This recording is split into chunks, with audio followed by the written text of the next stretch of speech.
781번째 책 소개입니다. 책에서 일부 내용을 발췌하여 소개드립니다. 책 제목 부동산 트렌드 2024 저자 김경민 출판일 2023년 10월 30일 상상빌더 한 줄 요약. 부동산 트렌드를 알자. 책 소개 입주 물량 말라버린 서울 그 종착점은 어디인가 PF 대출 빌라포비아 중국 경제 위기 2024년에 다가올 위기와 기회들. 먼저 시장을 이해하는 자가 승자가 된다. 2024년은 기회를 노리는 이들이 새로운 준비를 해야 하는 해다. 어떤 투자권 시장의 흐름을 먼저 알아채는 자가 승자가 된다.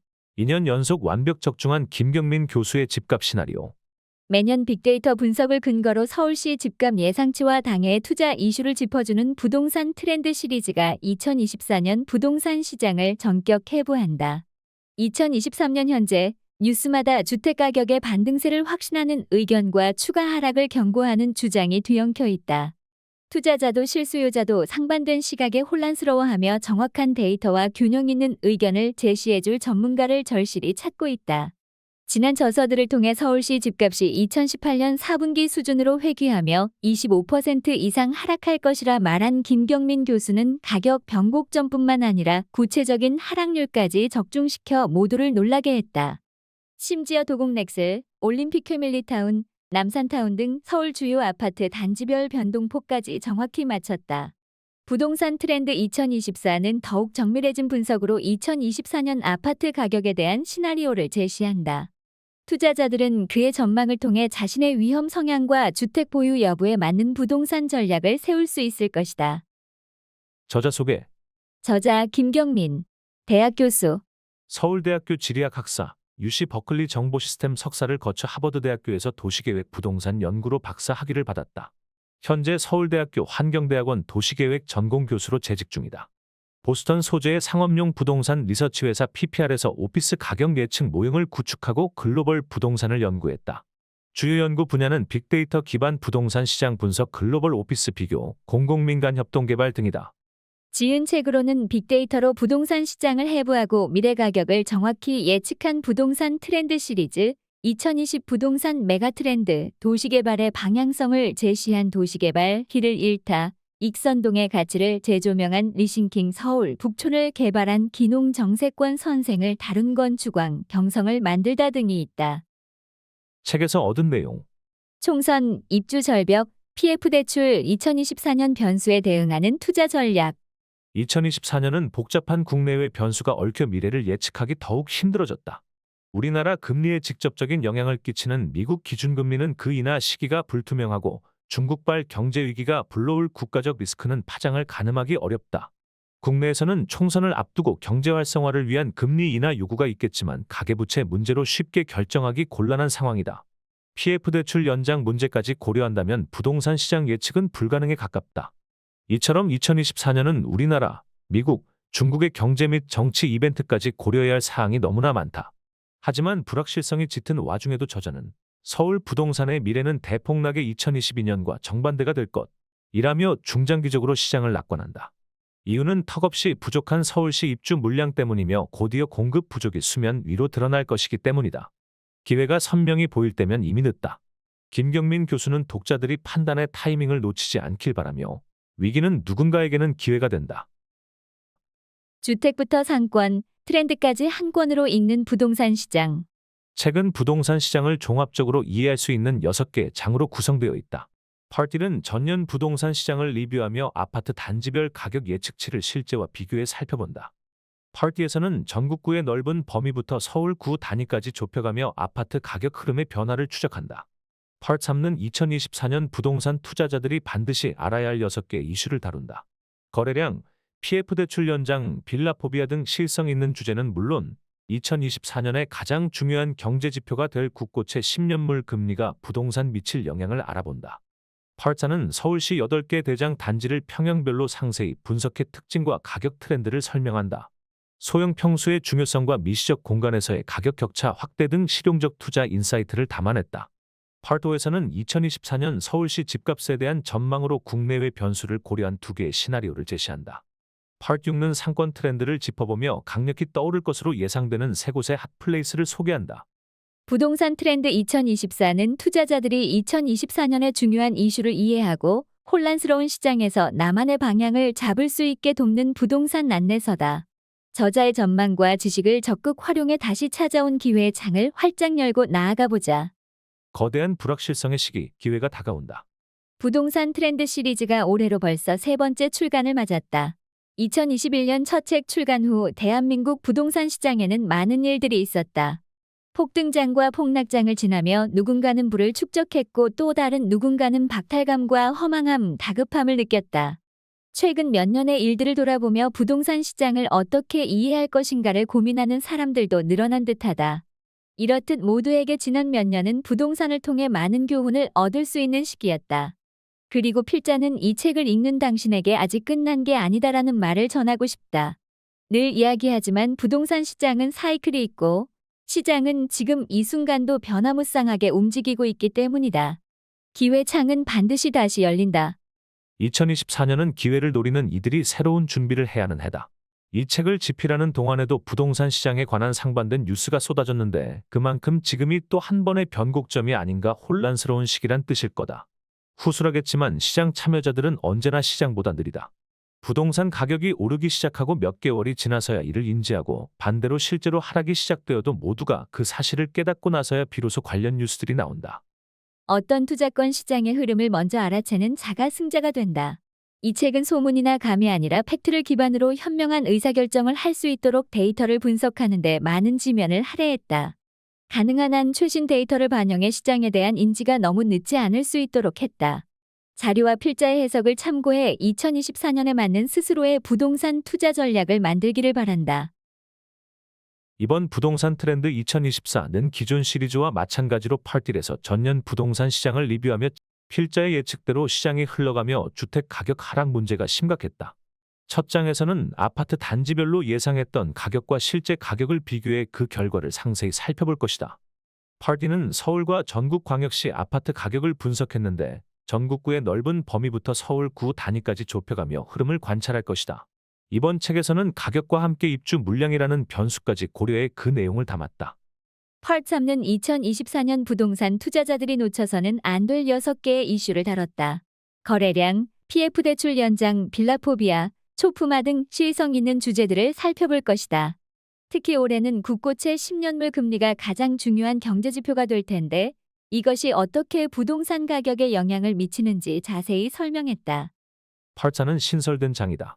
지난 책에서 아파트 대장 단지를 분석한 내용이 유용했다는 피드백을 받고 분석의 양과 깊이를 더했다. 서울시 8개 대장 단지를 평형별로 상세히 분석해 가격 트렌드를 담았고 대장 단지 데이터를 기반으로 투자에 직접적으로 도움이 될 인사이트를 추렸다.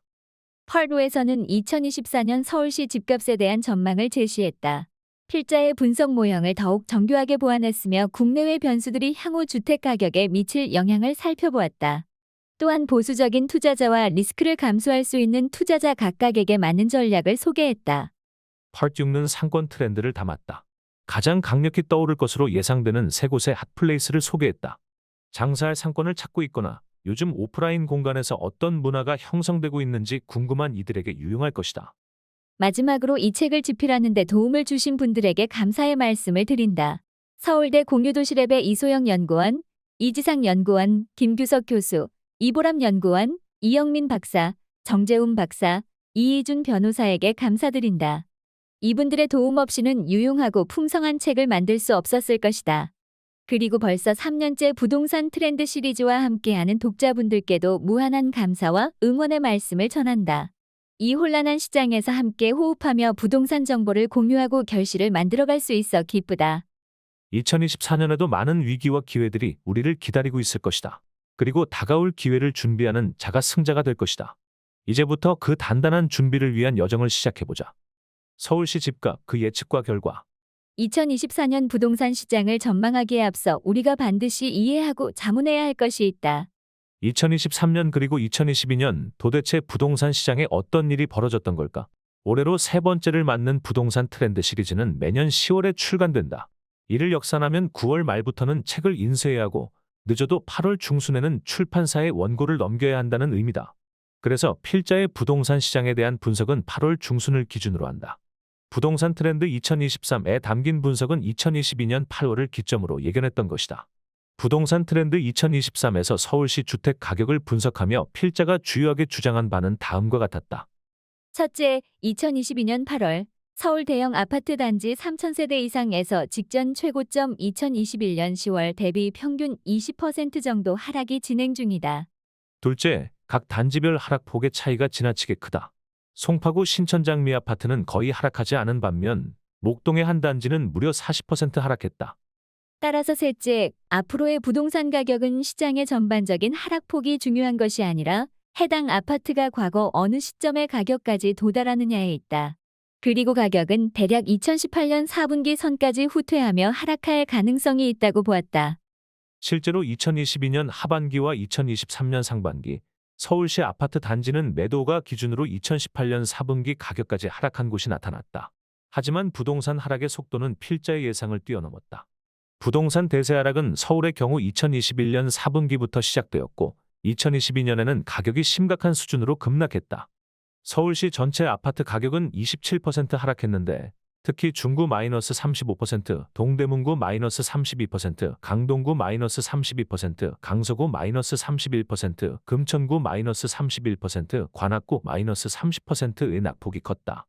아파트 물량이 없는 중구를 제외하면 강남구부터 거리가 먼 지역의 가격대 하락이 큰 것을 알 수 있다. 강남구는 서울시 전체와 비슷한 26% 하락이 나타났고 인근의 서초구는 13% 하락에 그쳐 모든 구 중에 낙폭이 가장 작았다.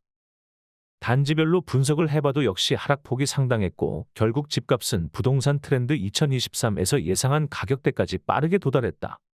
도곡넥스 강남구 23억 5천만 원까지 하락 2023년 1월 13일 거래. 2019년 4분기에 도곡넥스 33평형은 13건 거래되었다. 12억 5천만 원부터 24억 9천만 원까지로 2019년 4분기 평균 가격은 23억 5천만 원이다. 그렇다면 앞으로 23억 5천만 원까지의 가격 하락은 어쩌면 유동성 버블 제거로 인한 당연한 수순일 수 있다. 관악드림타운 관악구 6억 5천만 원까지 하락 2022년 12월 15일 거래. 관악드림타운은 2020년과 2021년 강남구 대장 단지인 도곡넥슬의 상승률을 크게 넘어섰다. 따라서 자산버블 발생 전인 2019년 4분기 가격 평균 6억 7천만 원으로의 회귀는 당연하며 하락률이 상당할 수 있다.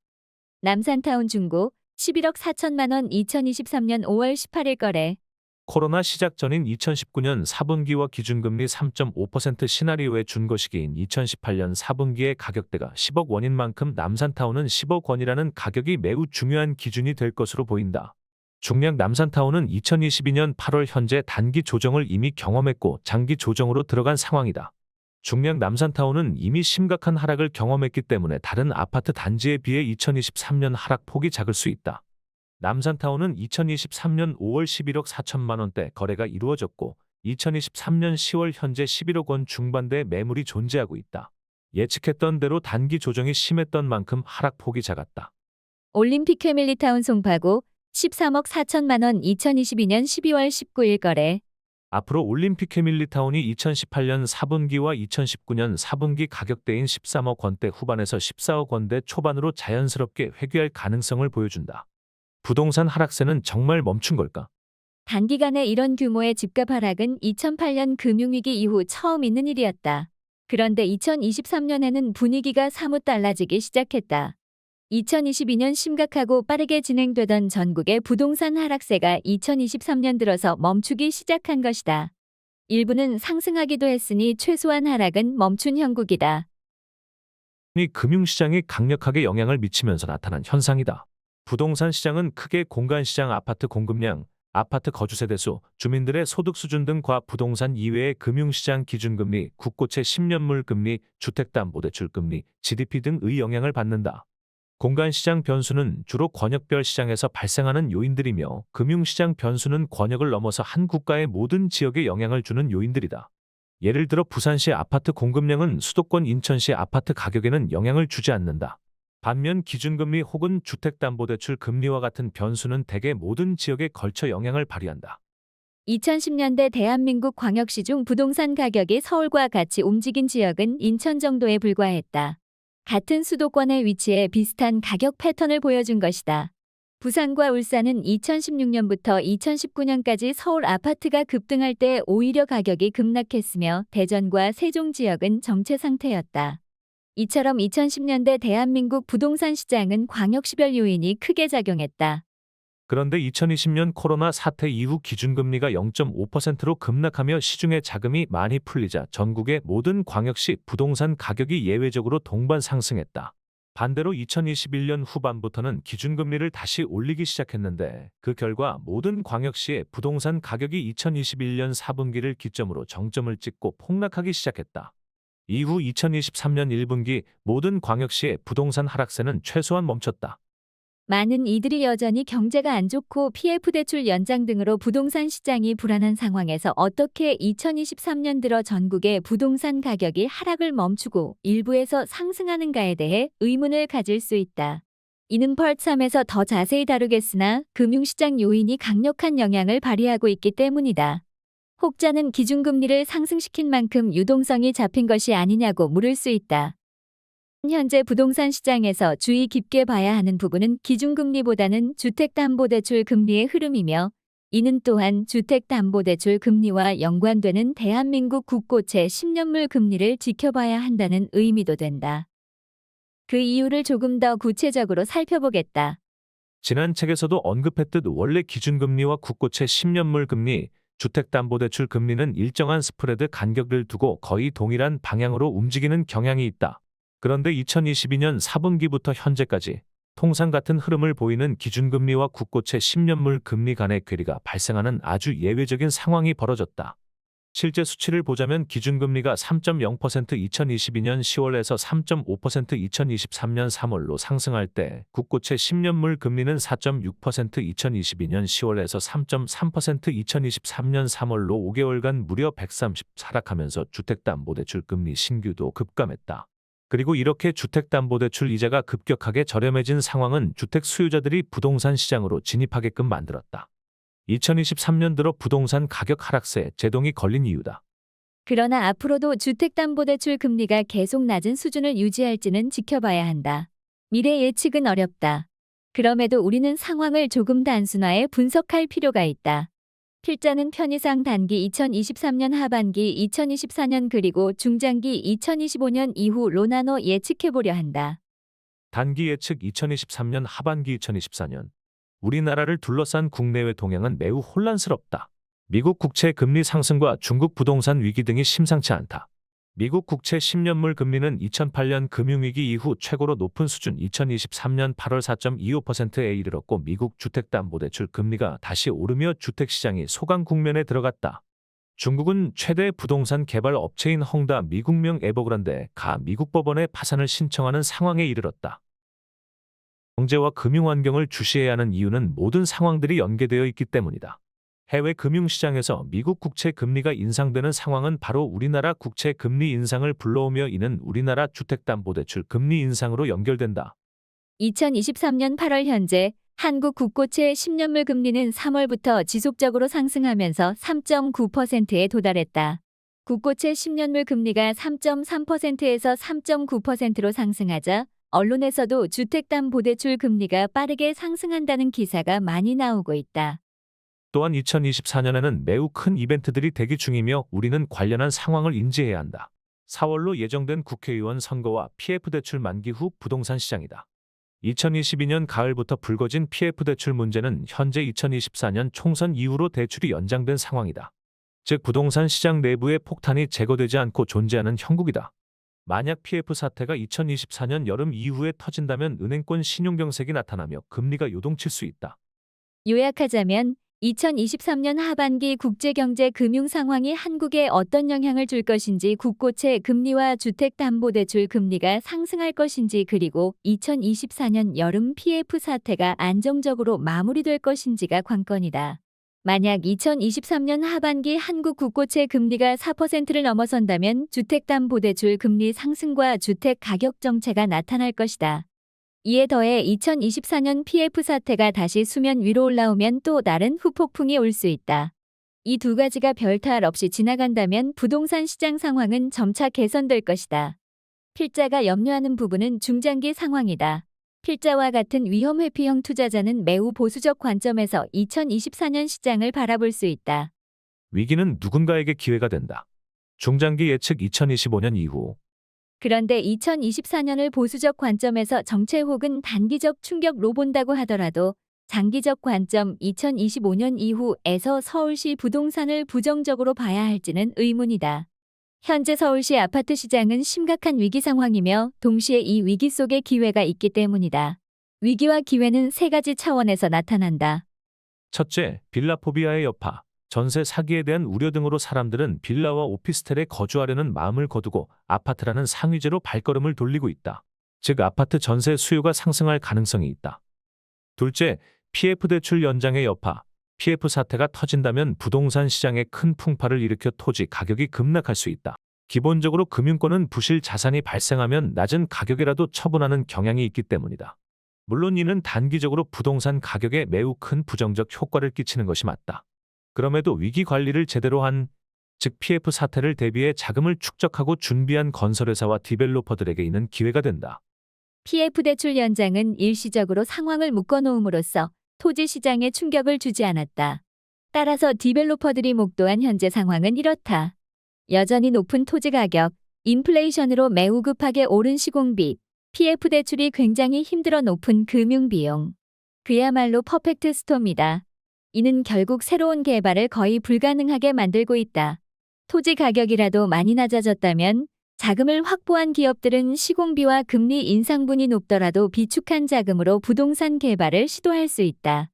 그런데 시공비와 금융비, 토지 가격까지 높은 상황에서는 아파트 개발에 참여할 디벨로퍼가 많지 않다. 이는 인허가 물량에도 그대로 나타나는데 2022년과 2023년 아파트 개발 인허가 물량은 역대 가장 저조한 수준이다. 셋째, 최악의 수준이 예상되는 2025에서 2026년 이후의 서울시 아파트 입주 물량, 토지 가격이 많이 떨어지지 않았기에 디벨로퍼들이 부동산 개발에 들어가기 매우 힘든 상황이다. 따라서 위에서 언급한 바와 같이 모든 유형의 주택 빌라, 오피스텔, 아파트 등 인허가 물량은 역대 최저 수준이다. 여기서 알아야 할 점은 대개 인허가 시점부터 3에서 4년 후 입주 물량이 시장에 나온다는 것이다. 2022년과 2023년 인허가 물량이 적다면 2025에서 2026년 이후 서울시 아파트 입주 물량이 심각하게 줄어들 것은 너무나 명약관하다. 따라서 2025년 이후 서울시 주택시장은 빌라 등 하위제뿐 아니라 아파트 전세 가격부터 출렁일 가능성이 높다. 2010년대 중후반의 전세 가격 상승이 매매 가격을 밀어올렸던 것 같은 효과가 안 나타나리라는 보장이 없다. 2024년은 다양한 위기 상황이 나타날 가능성이 농후하며 위기는 어떤 투자자에게는 기회가 될 수 있다. 전국 아파트 물량 현황. 전국 아파트 수는 대략 1111만 세대이며 그중 절반인 약 550만 세대가 수도권에 있다. 수도권 내부에서 가장 아파트가 많은 지역은 경기도로 인천 66만 세대를 제외하고 대략 324만 세대가 존재하며 이는 160만 세대가 있는 서울의 2배이다. 따라서 수도권에서 가장 큰 아파트 시장은 서울보다는 경기도이나 그렇다고 경기도 시장이 서울을 선도하는 것은 아니다. 경기도에 대량의 신도시가 지어지면서 아파트 물량이 증가했을 뿐 물량만으로 시장 선도 여부를 이야기하는 것은 무의미하다. 수도권 외 광역시와 특별자치시 아파트 물량은 다음 그래프와 같다. 비수도권 5개 광역시와 특별자치시의 아파트 물량을 모두 더하면 약 250만 세대이며 이는 경기도 물량 324만 세대에 못 미친다. 서울 부동산의 변곡점을 찾아서 이제 서울 부동산의 매매 가격은 어떻게 흘러가고 있고 지금 어떤 위치에 있는지 살펴볼 차례다. 2010년 이후 서울 아파트 시장의 가격 흐름은 크게 5개 시기로 구분된다. 2013년부터 시작된 정체기와 2021년 말까지 이어진 상승기 사이는 경계가 모호할 수 있지만 필자의 편의상 2015년 8월을 기준으로 삼았다. 아파트 가격이 오르기 시작한 2015년 전후만 하더라도 많은 사람들이 가격 상승이 실제로 일어나는지 반신반의하는 분위기였으며 미래를 대세하락의 관점에서 보는 사람도 많았다. 여기서 주의 깊게 보아야 할 부분은 정체기인 시기에도 부동산 가격 인플레이션을 고려하지 않은 명목 가격은 상승했다는 점이다. 서울 아파트의 경우 경기도권의 대기 수요가 존재하기 때문에 정체기인 상황에서도 최소한 인플레이션만큼 혹은 그 이상으로 상승할 수 있다는 것이다. 이 시기 중 가장 관심을 둘 부분은 2022년부터 현재까지다. 이 흐름을 정확히 이해해야 향후 가격 흐름을 제대로 예상할 수 있다. 지표상 언제 가격이 하락 반전했으며 당시 어떤 상황이 전개되었는지 분명히 짚고 넘어갈 필요가 있다. 부동산 대폭등 이후 2022년 전반기에는 시장 참여자 사이 아파트 가격이 하락했는지에 대한 논의가 많았다. 시장의 본질 가격이 지표상 하락했음에도 사람들은 하락이 진행 중인 것을 인지하지 못했다. 사람들은 부동산 가격이 계속해서 오르고 있다 착각하고 있었고, 나중이 되어서야 가격이 이미 반전했음을 인지했다. 이는 매우 중요한 인사이트를 남기는데, 일반인들은 부동산 시장 가격 흐름을 뒤늦게 인지한다는 것이다. 즉, 실제 가격과 인지 사이 시차가 존재한다. 지난 급락기의 경우 가격 하락이 2021년 11월에 시작되었음에도 그 인지에는 몇 개월이 걸렸다. 이것은 역으로 가격이 하락을 멈췄다는 것을 늦게 인지할 수도 있다는 말이다. 시장이 급격하게 움직일 때는 더욱 그럴 수 있다. 우선 현재 시장 흐름과 관련해 분명한 부분은 서울의 경우 2021년 11월부터 가격이 하락했다는 점과 2023년 1월부터 반등하기 시작했다는 점이다. 먼저 시장 흐름을 이해하는 자가 승자가 된다. 서울 vs 서울 가격 흐름의 차이점. 이제 본격적으로 전국 부동산과 서울시 부동산의 가격 흐름을 비교해보자. 앞서 서울은 2010년 이후 5개 시기로 구분 가능하다고 언급했다.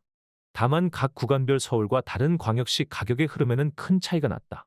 특히 2020년 이전 서울시가 하락기, 정체기, 상승기를 경험했을 때 비수도권 광역시 아파트 가격은 다른 양상을 보여줬다. 서울시가 하락기 2010에서 2012년을 지날 때 인천은 서울과 같이 가격이 하락했으나 다른 모든 광역시는 가격이 가파르게 상승했다. 이런 차이는 2008년 금융위기 때도 있었는데 당시 서울과 인천은 가격 하락을 경험한 데 비해 다른 광역시들은 거의 타격을 입지 않았다.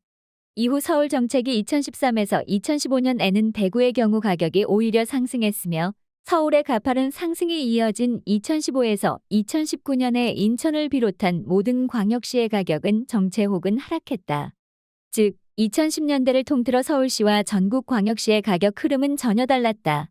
수도권인 인천 역시도 2010년부터 2016년까지는 서울과 비슷한 흐름을 보였으나 2017에서 2019년에는 서울시와 분화되어 다른 모습을 보였다.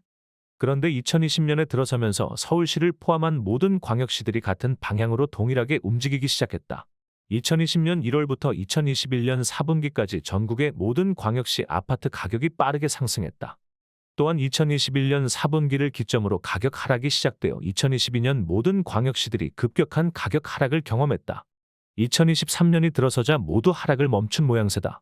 그렇다면 2023년 8월 현재는 어떨까? 서울을 위시한 몇 개 광역시는 가격 상승이 포착되나 일부는 정체된 모습이다. 2010년대 전혀 다르게 움직인 광역시의 가격 패턴은 광역시 자체의 변수들이 해당 지역 가격에 큰 영향을 미쳤기 때문이다. 예를 들어 서울시 가격이 폭등하던 2016에서 2019년 부산과 울산 지역 아파트 가격은 심각하게 하락했는데 이는 울산 지역 경제 조선업과 급격히 쇠퇴하면서 아파트 시장에 부정적인 영향을 미친 탓이 크다. 반대로 2020년 이후 모든 광역시가 같은 형태로 함께 움직인 모습은 광역시권 영향보다는 전국에 걸쳐서 영향을 주는 국가적 변수 국고채 10년물 금리 등 다절대적 영향을 주고 있기 때문이다. 이러한 국가적 변수의 영향력이 작아지고 다시 지역별 변수가 더 큰 영향을 발휘하기 시작한다면 2010년대에 보아왔던 대로 광역시별로 다르게 움직이는 가격 패턴이 다시 나타날 수 있다. 대한민국의 광역시를 중심으로 아파트 시장을 분석하면 크게 4개의 권역별 시장으로 묶을 수 있다. 서울과 인천, 경기도를 포함하는 수도권 시장, 일명 부울경으로 불리는 부산, 울산, 경남 시장, 충청도의 대전, 세종, 지리적으로는 상당의 차이가 있지만 가격 흐름이 비슷한 광주, 대구 시장이다. 지금부터는 각 지역 아파트 시장의 특징을 자세히 살펴보겠다. 수도권 서울, 인천, 경기 시장. 2010년 1월부터 서울과 경기도, 인천 지역의 흐름을 살펴보자. 이 수도권 지역은 대체로 비슷한 흐름을 가진다고 볼 수 있지만 세부적으로 들어가면 차이가 존재한다. 서울시 하락기 2010에서 2012년에 인천은 비슷하게 가격이 내려가는 모습을 보이는데 반해 경기는 사뭇 다른 분위기로 상승세를 탔다. 이어지는 서울시 정책이 2013에서 2015년 2분기에는 인천과 경기도가 서울과 비슷한 모습을 보였다. 하지만 서울시가 상승을 시작한 2015년 3분기부터 2019년까지는 완전히 다른 모습이다. 서울이 빠르게 상승하는 와중 인천과 경기도는 가격이 정체된 모습이다. 경기도와 인천이 본격적으로 상승을 시작한 시점은 코로나19 사태로 기준금리가 내려간 2020년 초반부터다. 특히 경기도를 더 자세히 바라보자면 2010년대를 통틀어 사실상 가격이 정체 상태였다. 2010년부터 2019년까지 약 10년은 월 평균 상승률이 0.15%에 불과했다. 이후 2020년 1월부터 2021년 10월까지 아파트 가격 누적 상승률이 65%에 달하나 2021년 11월부터 2022년 12월까지 가격이 급락했다. 2023년 1월부터는 다시 반등하는 모양새다. 인천도 서울과 마찬가지로 하락기, 정체기, 상승기, 급락기, 정체기 등 5구간으로 구분할 수 있다. 그러나 인천은 정체기가 2013년 1월부터 2019년 12월까지 7년으로 서울의 2년 7개월보다 훨씬 길었다. 이후의 상승기와 급락기, 정체기의 터닝 포인트는 서울, 경기와 비슷한 시점 1개월이었으며 그 수준은 서울보다는 경기도와 더 가까운 수치를 보인다. 이렇게 최근의 상승기였던 2020년 1월부터 2021년 10월까지 서울은 누적 상승률 48.4%, 월 평균 상승률 2.2%였으나 경기도는 누적 상승률 65.4%, 월 평균 상승률 3.0%, 인천은 누적 상승률 61.6%, 월 평균 상승률 2.8%로 동일 기간 서울보다는 경기도, 인천의 상승률이 더 높았다. 하지만 서울은 2015년 8월부터 상승이 지속되어 왔기에 경기도, 인천에 비해 상승 기간이 4년 5개월 더 길다. 2015년 8월부터의 누적 상승률을 본다면 경기도와 인천은 서울에 비할 바가 못 된다. 따라서 2020에서 2021년 사이 서울의 누적 상승률이 경기도, 인천에 비해 낮은 것은 서울이 훨씬 긴 기간에 걸쳐 상승한 점을 고려해야 한다. 여러 번 이야기하지만 2020년 이후 전국 부동산은 모두 같은 방향으로 움직이고 있으며 이는 2023년 1월 하락이 멈춘 시점도 포함된다. 결국 전국의 부동산 시장에 같은 영향을 주는 요인인 유동성이 여전히 큰 영향을 끼친다고 볼 수 있다. 문제는 앞으로도 그럴 것인가이다. 서울과 경기도는 2010년대에 걸쳐서 전혀 다른 패턴이었고 서울과 인천은 2015년 이후 다른 흐름을 보여주었다. 수도권 안에서도 서울과 인천, 경기도 아파트 시장이 분화된 것이다. 따라서 만약 각 시장별 주요 요인 소득 수준, 부동산 입주 물량 등 이보다 강력한 영향력을 발휘하게 된다면 2020년대 중반 이후 서울과 경기도, 인천은 서로 다른 방향으로의 흐름을 보일 수 있다. 그 단초는 향후의 입주 물량이 될지 모른다. 2010년부터 2021년까지 서울의 1년 평균 준공 물량은 34,255세대, 최소 준공량은 2012년에 약 23,000세대다. 2012년 준공 물량이 적은 이유는 2008년 금융위기 이후의 부동산 경기 위축과 연관된다. 시장에 심각한 타격이 발생한 시점에는 개발 행위가 잘 일어나지 않아 인허가 물량이 적어지는데 그로부터 3에서 4년 후에 입주 물량은 낮아질 수밖에 없다. 2024년 이후 서울의 예상 입주 물량은 매우 낮다. 2024년은 약 1만 5천 세대, 2025년은 약 1만 7천 세대 그리고 2026년은 동대문구 이문동과 성북구 장유동 뉴타운 물량이 예정대로 나오는 경우 6천 세대에 불과하다. 2026년에는 강남 3구를 비롯해 마용성 마포구, 용산구, 성동구 등 20개 구에서 입주 물량 집계가 없다. 부동산 입주 물량이 나오기 위해서는 대략 3에서 4년 전 인허가가 나오고 건설에 들어가야 한다. 그렇다면 2023년 현재 인허가 물량이 2026에서 2027년 입주 물량이 될 가능성이 높다는 뜻이다. 문제는 현재 인허가 물량이 거의 나오지 않고 있다는 점이다. 장위 뉴타운과 이문 뉴타운과 같이 오랜 기간 준비되었던 뉴타운 개발을 제외하면 현재로서는 2026년 이후 입주 물량이 큰 폭으로 떨어질 가능성이 매우 높다. 2024년과 2025년 물량은 과거 평균의 절반 수준에 불과하며 2026년 이후는 더 처참할 수 있다. 입주 물량이 이 정도로 부족한 경우 2025년 이후 전세 가격이 상승 압력을 받을 수 있으며 이는 매매 가격으로 전가될 수 있다. 따라서 서울 부동산 시장의 미래는 대폭락의 2022년 상황과 정반대가 될 가능성이 매우 크다. 그런데 경기도와 인천의 입주 물량은 서울과 상황이 다르다. 경기도는 신도시 개발 계획 현실화에 따라 대규모 물량이 나올 수 있으며 인천은 상당한 물량이 출하 예정이다. 인천의 경우 입주 물량이 2010에서 2021년 평균 1만 6,314세대, 최소 물량은 2016년에 약 1만 세대인데 2022년 약 4만 1,000세대과 2023년 약 4만 2,000세대의 총 8만 4,000세대가량이 시장에 출하되었다. 이는 2년 동안 5년 반치 물량이 나온 것이다. 인천은 현재도 상당량의 미분양 물건이 적체된 상황인 것이다. 이후 2024년과 2025년 물량도 평년치 이상이다. 이런 대규모 물량이 해소되기에는 상당한 시간이 필요할 것이다. 부울경 부산 울산 경남시장 2010년 2월부터 부울경 부산 울산 경상남도의 흐름을 살펴보면 이 지역들은 2010년대 초반 서울 아파트 가격 흐름과 전혀 다른 모습을 보여준다. 서울 아파트 가격이 심하게 조정받았던 2010년부터 2012년까지의 3년간 부산 30%, 울산 32%, 경상남도 30%는 크게 상승했었다. 이후에도 꾸준히 우상향하던 부울경 아파트 시장은 지역 경제에 문제가 발생하면서 2016에서 2017년부터 크게 하락하기 시작했다.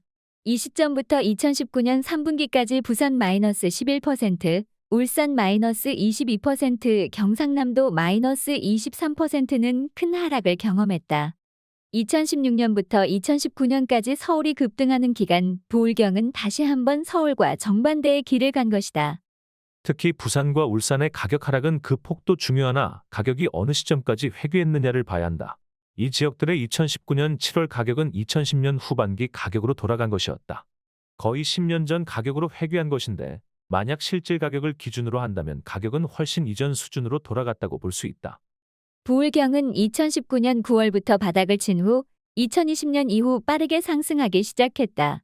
그런데 울산과 경상남도의 경우 2021년 고점 가격이 2016년 가격에 불과하다. 2010년대 후반 울산과 경상남도의 가격 하락폭이 얼마나 컸는지를 알 수 있다. 부울경은 2021년 하락 시점이 다른 지역보다 빠른데 2021년 중반부터 가격 하락이 시작되었다. 그리고 2023년 1월을 기점으로 부울경 모든 지역에서 가격 하락이 멈추고 반등했다. 다만 상승이라 판단하기에는 상승률이 매우 미미하다. 광역시인 부산과 울산의 입주 물량을 분석하면 부산은 2010에서 2021년 평균 19,535세대, 울산은 6,463세대가 공급되었다. 부산은 2022년과 2023년의 평균보다 높은 수준의 가구가 공급되어 2023년 8월 현재 미분양이 이슈다. 반면 2024년부터는 공급량이 감소한다. 2024년 약 1만 4천 세대, 2025년 7천 세대로 공급량이 적다. 인천과 같이 2022에서 2023년 평년보다 많은 공급으로 미분양이 존재하나 인천과 달리 부산은 2024년부터 공급량이 급감한다. 따라서 현재의 미분양 물량이 일정 부분 해소된다면 아주 안 좋은 악성 물량이 아닌 경우 향후 공급 부족 이슈가 대두될 가능성도 있다.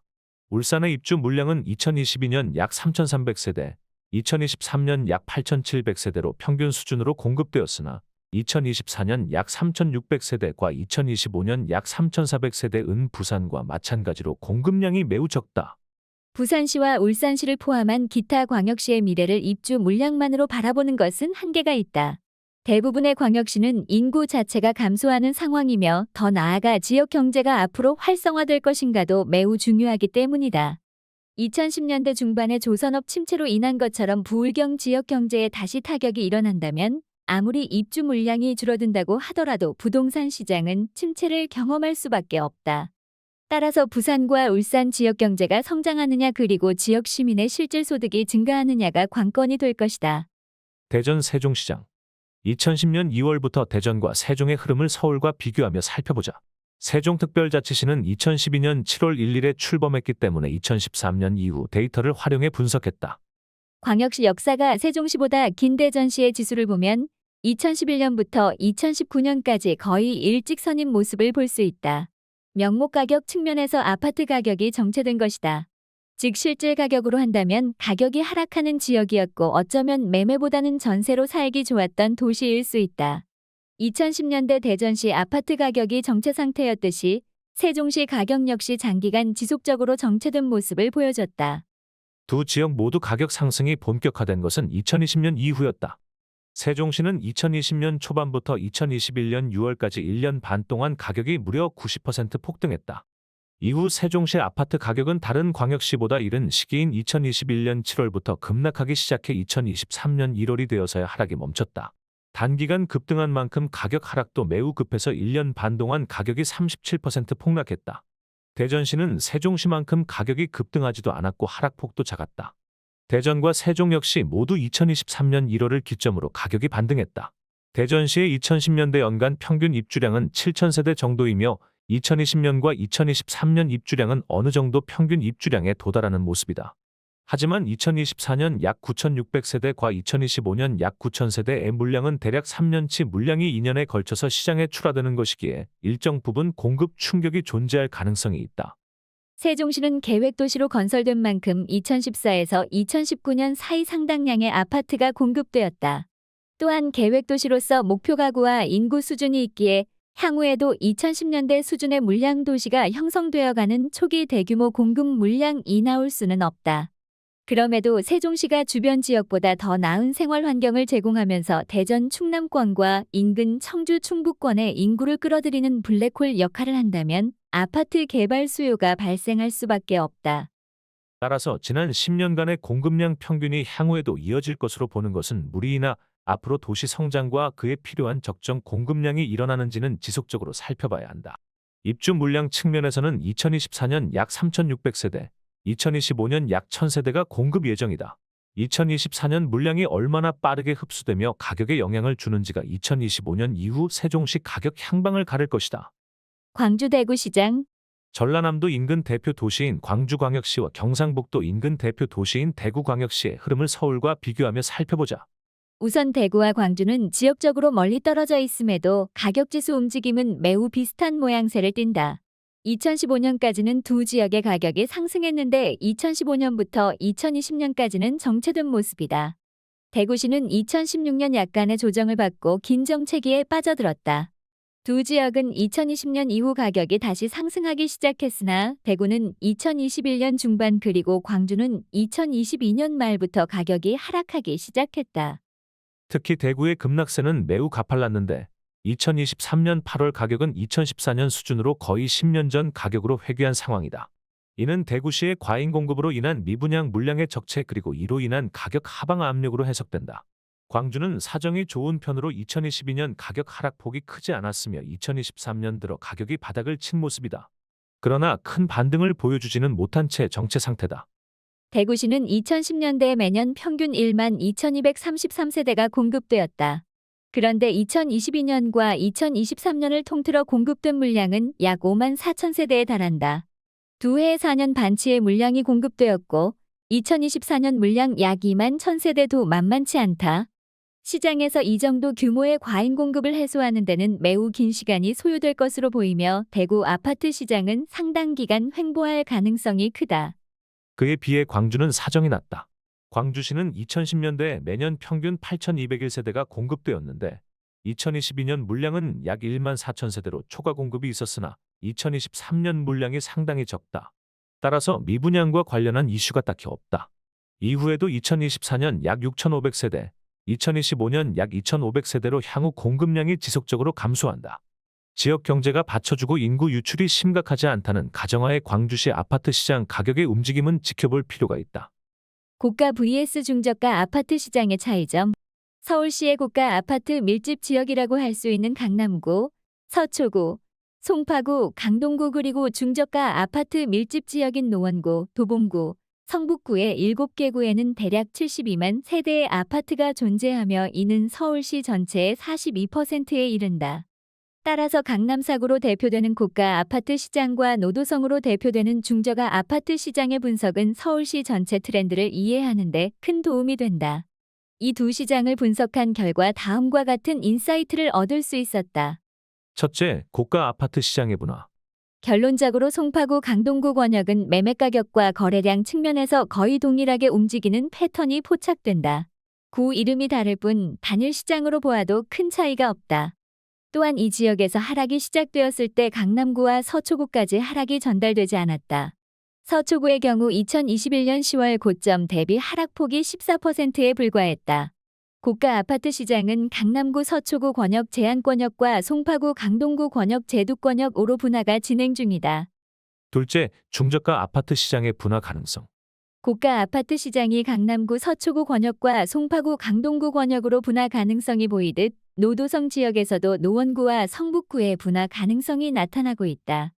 2013년부터 2021년까지의 누적 상승률을 보면 노원구 217%, 성북구 172%로 그 차이가 상당하다. 여기에는 노원구가 일기 신도시와 비슷하거나 다소 이른 시기에 도시계획적으로 거대한 신도시 형태로 개발된 영향이 있다. 재건축 이슈 및 강남과의 접근성을 개선하는 광역교통망계획 GTX-C2 2020에서 2021년 가격 상승에 큰 효과를 발휘했기 때문이다. 그러나 공사비가 인상되고 부동산 시장이 조정되는 현 시점에서는 도심과의 물리적 거리가 가깝고 상대적으로 신축, 준신축 아파트 비중이 높은 성북구의 반등세가 더 높게 나타난 점도 흥미롭다. 이와 맞물려 약 6만 6천 세대가 공급되는 왕숙 신도시 물량이 노후화된 아파트가 많은 이 인근 노원구, 도봉구에 어떠한 영향을 미칠지도 관전 포인트이다. 향후 중저가 아파트 시장의 분화 가능성은 지켜볼 이슈다. 셋째, 2024년 추이의 불확실성.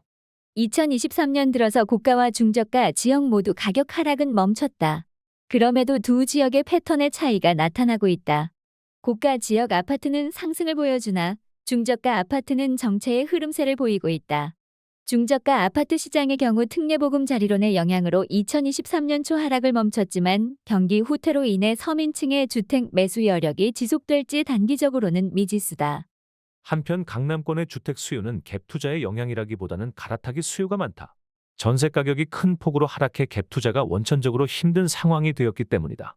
따라서 갈아타기 수요가 2023년 후반과 2024년에 얼마나 지속될지를 주의 깊게 봐야 한다. 금융시장의 하락 압력 vs 입주 물량의 상승 압력. 부동산 가격은 부동산 내부 요인 공급 물량, 매매 가격 대비 전세 가격의 비율, 부동산 수요, 소득 수준 등과 더불어 외부 요인 경제 상황, 이자율 등등 다양한 요인으로부터 영향을 받는다. 이 중 금융 부분에서 앞으로 주시해야 할 것은 기준금리보다는 국고채 10년물 금리의 흐름이다.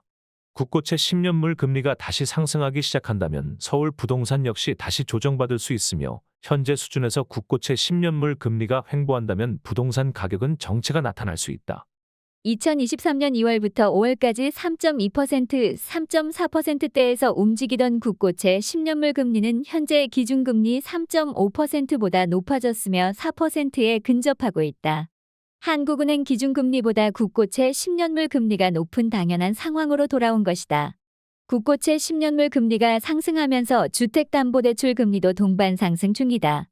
따라서 금융시장 측면에서는 2023년 하반기와 2024년 상반기에 2023년 상반기와 다른 수준의 주택담보대출 금리가 나타나며 수요를 위축시킬 가능성이 있다. 그러나 부동산 하락 사이클이 짧아진 점 정체기도 짧을 수 있다. 그리고 2025년 이후 낮은 수준의 입주 물량 등을 고려하면 금융시장으로 인한 서울시 주택 투자 수요 위축은 생각보다 짧을 수 있다.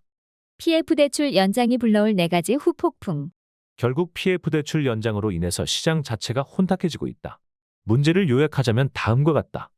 첫째, 위기 관리를 제대로 해 저가의 토지 매물이 나올 때 새로운 사업을 일으키려는 회사들이 역으로 차별당했다. 오히려 좀비 기업들이 승자가 되고 있다. 앞으로 모든 디벨로퍼들은 견디면 어떻게든 정부가 개입할 것이라 생각하고 리스크 관리를 게을리할 가능성도 커진다. 즉 위기 관리를 제대로 하는 선진적 시스템이 아니라 업계의 시스템 자체가 후행할 가능성이 존재한다. 둘째, 저가의 PF 물건 시장 출하가 연기됨으로써 토지 가격이 높게 유지되고 있다. 대개 장기로 토지를 보유한 토지주들은 일시적인 시장 충격이 있다 하더라도 토지 가격을 조정하지 않는다. 시장이 회복되길 기다릴 뿐이다. 하지만 NPL 물건이 시장에 나올 경우 해당 토지에 대한 낮은 시장 가격으로 거래가 이루어지게 되면 이는 결국 토지 시세의 바로미터가 되어 기존의 토지주들도 상황에 따라 토지비를 조정하게 된다. 즉 PF 대출 연장은 시장의 저가 매물이 출현하는 것을 막아 결과적으로 토지비가 저렴했더라면 개발에 참여했을 디벨로퍼들의 기회를 앗아갈 것이다. 셋째, 이러한 상황은 토지 가격을 여전히 높게 유지시켜 신규 개발을 불가능하게 하고 있으며 이는 3에서 4년 후 부동산 시장에 엄청난 공급 부족을 낳을 것이다. 현재 인허가 물량은 역대급이라 할 만큼 절벽 수준이며 이는 3에서 4년 후 입주 물량 절벽을 이끌게 될 것이다. 단기적으로 부동산 개발을 억제한 결과는 장기적으로 부동산 가격에 후폭풍을 가할 것이다.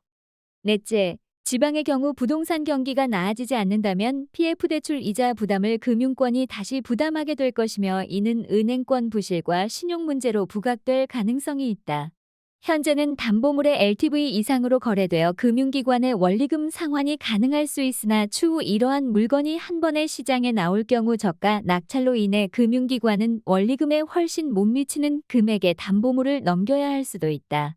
결국 지나치게 호혜적인 PF 대출 연장은 시간의 문제일 뿐 언젠가 부동산 시장과 금융시장의 충격으로 돌아올지 모른다. 빌라. 다가구, 다세대, 연립주택을 통칭하는 빌라는 서민의 대표적인 주거 형태이며 주거 상향을 위한 사다리의 한 축을 담당하고 있다. 그러나 최근 전세 사기와 역전세난 등으로 빌라 전세에 대한 서민들의 두려움이 커지고 있으며 이를 일컫는 빌라포비아가 사회 현상으로 대두되고 있다. 빌라 전세 수요가 감소하면 빌라 공급도 자연스럽게 위축되는데 이후 확인하겠지만 이는 빌라 인허가 물량의 감소로 연결된다. 빌라포비아가 장기적으로 지속된다면 부동산 경기 회복 시 빌라 공급 부족과 이로 인한 혼란도 충분히 예상할 수 있다.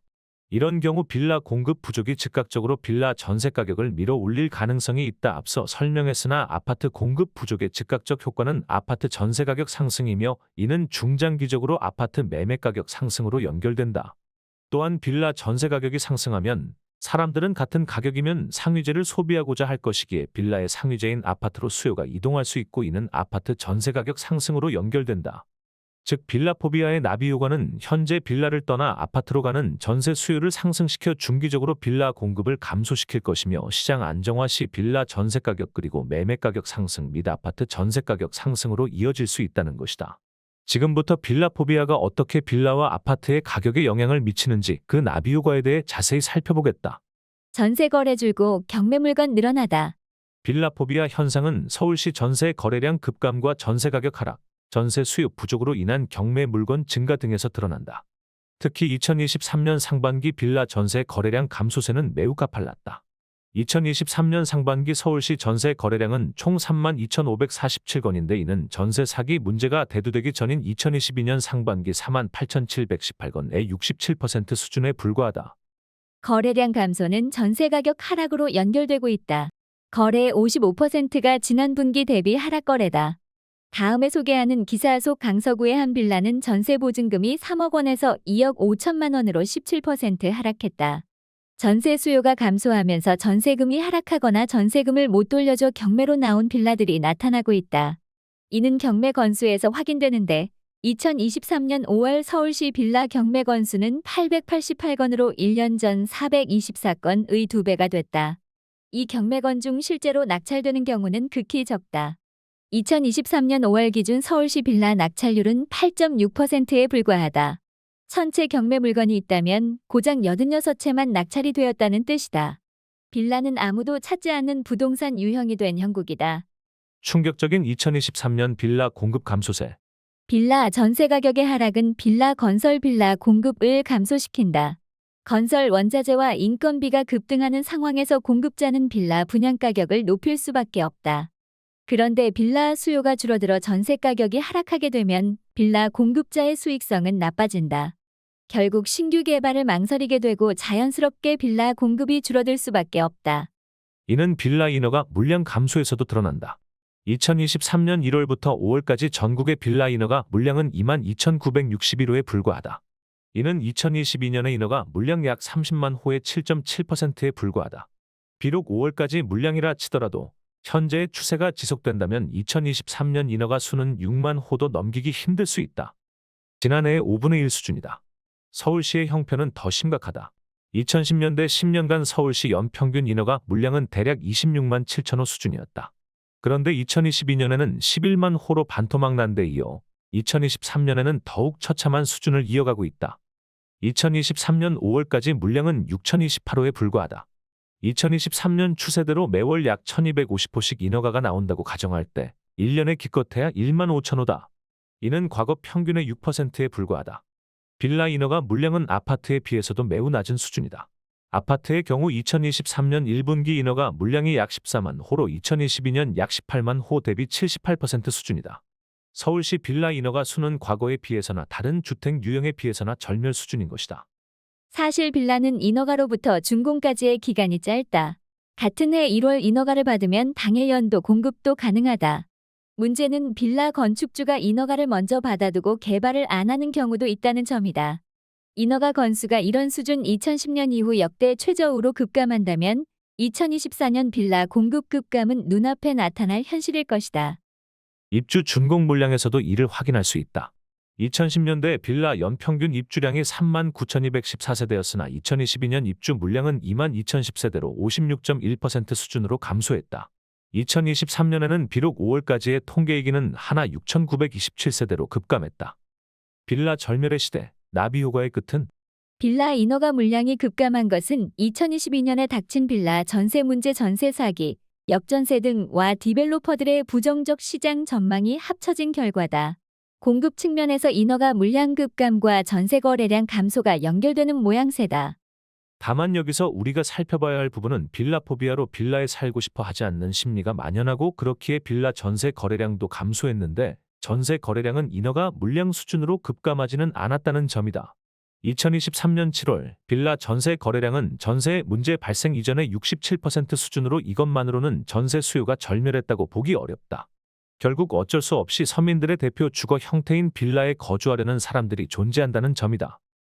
전세 사기 우려 등에도 불구하고 전세를 살 수밖에 없는 사람들이 있는 것이다. 이처럼 서민들의 대표적 주거 형태인 빌라에 대한 수요가 완전히 없어지기는 어려운 만큼 전세 사기 등의 우려가 해소된다면 빌라 전세의 공급 부족으로 상황이 급반전될 가능성도 존재한다. 비록 상위제와 여류제의 관계에 있으나 대체제인 빌라와 아파트는 가격 등락에 따라 상호 간 수요에 영향을 준다. 현재는 전세 사기 문제와 아파트 전세 가격의 하락 등이 빌라 전세 가격 하락에 영향을 주고 있다. 향후 정부의 노력으로 전세 사기 문제가 시정돼 안심하고 거래할 수 있는 환경이 조성된다면 빌라 입주 준공 물량 부족이 대두될 수 있다. 즉 빌라 공급이 현재와 같이 원활하지 않은 상황이 지속되면 빌라 전세 가격은 상승 방향으로 움직일 수 있다. 또한 이는 하위제 공급 부족으로 어쩔 수 없이 상위제인 아파트로의 이동을 촉진시키면서 서울시 아파트 전세 가격에 상승 압력을 줄 것이다. 그리고 이는 다시 아파트 매매 가격으로 전가될 가능성이 있다. 빌라 포비아의 나비 효과, 시각을 더 멀리 두고 적극 대비할 필요가 있다. 불확실성. 앞서 이야기한 것처럼 부동산 시장은 공간 시장과 금융 시장의 영향을 받는다. 우선 공간 시장과 관련한 부분을 살펴보면 특정 유형의 시장이 반드시 해당 시장에 참여하는 매수인과 매도인에 의해서만 움직이는 것은 아니다. 예를 들어 아파트 시장을 분석할 때 아파트라는 주택 유형을 사려는 사람과 팔려는 사람만 중요한 것이 아니라는 것이다.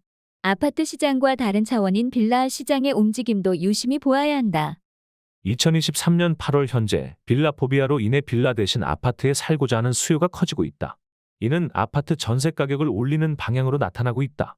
또한 저조한 빌라 거주 수요는 2023년뿐 아니라 2024년에 빌라 건설을 심각하게 축소시킬 수 있다.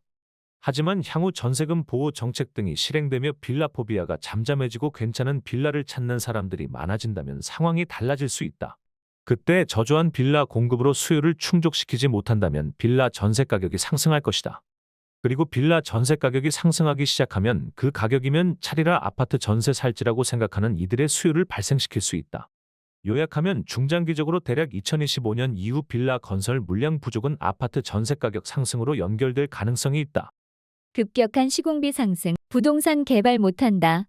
작금의 상황인 역대 최저 수준의 빌라 인허가 물량과 착공 물량은 다양한 요인에서 기인한다. 빌라 포비아는 여러 요인 중 하나이며 다른 중요한 요인은 인플레이션으로 인한 시공비 상승, 인건비, 건축자재비이다. 특히 2021년 이후의 시공비 상승은 매우 심각해 모든 유형의 부동산 개발에 발목을 잡고 있다.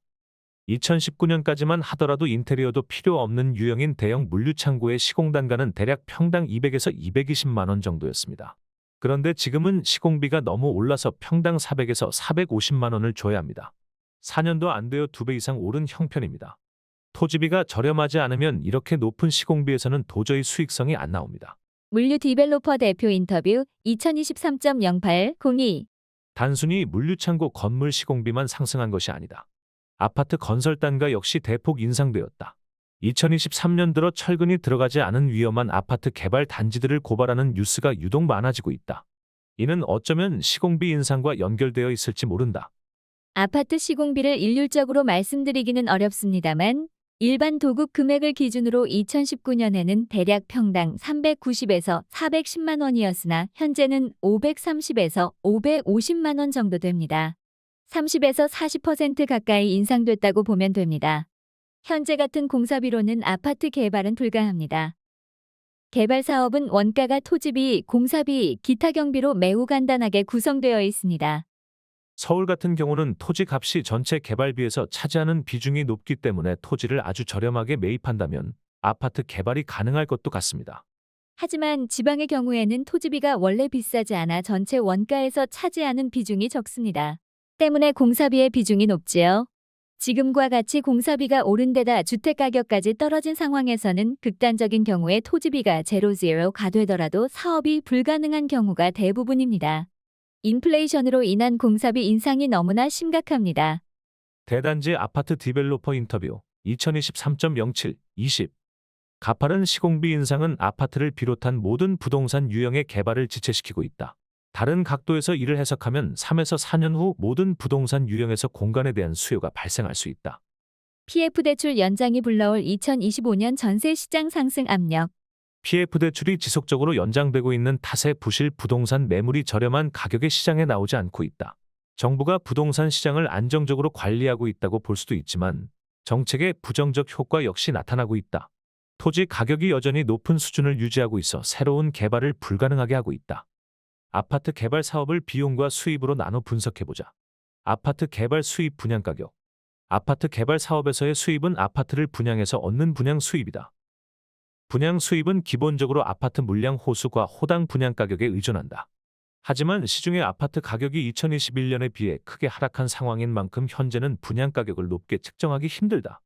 아파트 개발 비용 토지 매입비, 시공비, 금융비. 아파트 시공비는 3년 전에 비해 30에서 40% 인상되었으며 금융비 역시 과거 연 3에서 4%에서 8에서 10%로 상당히 비용이 상승했다. 아파트 개발 사업은 당연하게도 분양 수입이 비용보다 커야 가능하다. 분양 수입이 과거보다 낮은 상황인데 시공비와 금융비가 올랐다면 나머지 변수인 토지 가격이 상당히 저렴해야 한다. PF 대출이 연장되면서 저렴한 부동산 물건의 시장 출하가 억제되고 있다. 이는 서울시 토지 가격이 견고한 상황을 만들었다. 부동산 물건이 별로 없으니 가격을 확인할 수 없고 급한 상황이 아닌 토지주들은 과거의 높은 가격을 고수하고 있다. 이는 결국 아파트 인허가 물량 감소 그리고 2025년 이후의 아파트 입주 물량 급감으로 연결된다. 특히 2026년 이후 아파트 입주 물량은 계산이 힘들 정도로 턱없이 적다. 다만 2024년에는 강남권 거대 아파트 단지 입주 6,700세대와 2025년 상반기 둔촌 주공아파트 입주 1만 2천 세대가 예정되어 있다. 따라서 단기적으로 2025년 상반기 강남권 전세 가격은 하방 압력이 존재할 수 있다. 그럼에도 장기적 관점에서는 2025년 여름 이후 서울시 입주 물량은 심각하게 낮은 수준이 지속될 것이다. 역대급으로 저조한 아파트 입주 물량은 아파트 전세 가격을 자극할 것이다. 경기 활성화를 위한 기준금리 인하 가능성.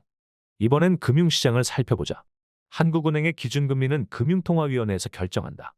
금융통화위원회는 한국은행 총재가 위원회 의장을 맡으며 의장을 포함한 7명의 위원들로 구성된다. 위원들은 거시경제에 정통한 연구자, 한국은행 소속 연구원 혹은 외부 전문가로 구성된다. 2023년 위원회에 합류한 한 위원의 취임 일성은 매우 흥미롭다. 그가 강조한 바는 재정정책과 금융통화 정책의 모두 큰 목표는 경제의 안정과 성장이다. 필자는 현재 경기 상황을 고려할 때 그의 생각이 잘못되었다고 보지 않는다. 다만 우리가 여기서 읽어야 할 행간은 물가 안정이 아닌 경제 안정과 성장을 강조한 위원이 존재한다는 것이며 이는 국가경제 성장 모멘텀이 없을 때 즉각적으로 금리 인하로 돌아갈 가능성이 높음을 시사한다. 따라서 아래 가정이 존재하는 한 한국은행의 기준금리 인하는 꾸준히 공론화되며 그 시점이 빨라질 수 있다. 2023년 한국의 물가가 잡혔다는 판단이 선 경우 미국 기준금리가 동결된 경우 한국, 미국 간 기준금리 격차가 존재함에도 환율이 안정적으로 유지되는 경우 2024년에는 총선이라는 정치 이벤트가 있다. 물론 총선 때문에 한국은행이 기준금리 인하를 서두를 것이라고 보지는 않는다. 그럼에도 불구하고 다양한 가능성을 고려할 필요는 있다. 앞선 세 가지 조건이 충족되었다고 판단된 경우 2024년 금융시장은 금리 인하 요구가 거세지며 금리 인하가 시작될 가능성을 무시할 수 없다. 우리나라 경제 모멘텀이 없는 점도 금리 인하를 부채질할 가능성이 있다. 이는 결국 기준금리 인하로 국고채 10년물 금리와 주택담보대출 금리가 하락할 가능성이 있다는 것이다. 이는 2023년 상반기에 그랬듯 신규 주택 매매 수요를 자극할 것이다. 기대와 우려가 공존하는 2024년. 지금까지 언급한 부분들은 2024년이 매우 원활하게 흘러가는 경우를 가정한다. 2024년 여름 PF 대출 연장이 마무리되었음에도 시장에 큰 충격이 나타나지 않고 안정적인 상황이 계속되는 경우다. 그런데 만약 PF 대출 연장이 끝난 후 부실 사업장들이 정리되면서 금융권의 위기가 옮겨붙기 시작한다면 2022년 10월 레고랜드 사태에서 목도한 신용경색이 다시 발생할 수 있다. 그렇다면 이는 단기적으로 채권 금리를 상승시키면서 부동산 시장을 위축시킬 것이다. 결국 2024년은 불확실성의 해가 될 것이다. 특히 다음 질문이 쟁점이 될 수 있다. PF 대출 연장 마무리 후 어떤 일이 발생할 것인가? 이는 폭발력이 있는 이슈인 만큼 상당히 보수적인 입장에서 부동산 시장을 바라보는 것이 맞다. 그럼에도 불구하고 2025년 이후의 서울 아파트 시장을 바라보면 2023년의 부정적인 요인들로 인해 예상치 못한 상황이 나타날 수 있다. 빌라포비아, 인플레이션, 시공비 급등, 높은 토지 가격 등으로 인해 빌라와 아파트 모두 역대 최악의 인허가 물량이 나올 것이고, 이는 2025년 중반 이후 입주 물량 절벽을 사람들에게 각인시킬 것이다. 저조한 입주 물량은 전세 가격을 상승시킬 것이며, 장기적 관점에서 전세 가격은 매매 가격을 밀어 올릴 것이다. 이 시나리오대로 서울시 아파트 가격이 움직인다면 입주 물량 부족으로 전세 가격이 상승하고 그 위에서 3년 후 매매 가격 상승이 발생했던 2010년대 중후반과 비슷한 상황이 연출될 수 있다. 부동산 시장이 변하고 있다. 이외 추가 연구가 필요하나 필자가 중요하게 여기는 두 가지 가정이 있다. 정보 유통 속도가 빨라지며 부동산의 사이클이 짧아지고 있다. 전세가 금융상품화됨에 따라 매매 가격과 전세 가격이 함께 움직인다. 유튜브를 포함한 소셜미디어에는 엄청난 양의 다양한 정보들이 유통되고 있다. 일부는 잘못된 정보이기도 하나 많은 정보가 쌓이면 소비자는 합리적 정보를 취사 선택하고 의사결정에 참고한다.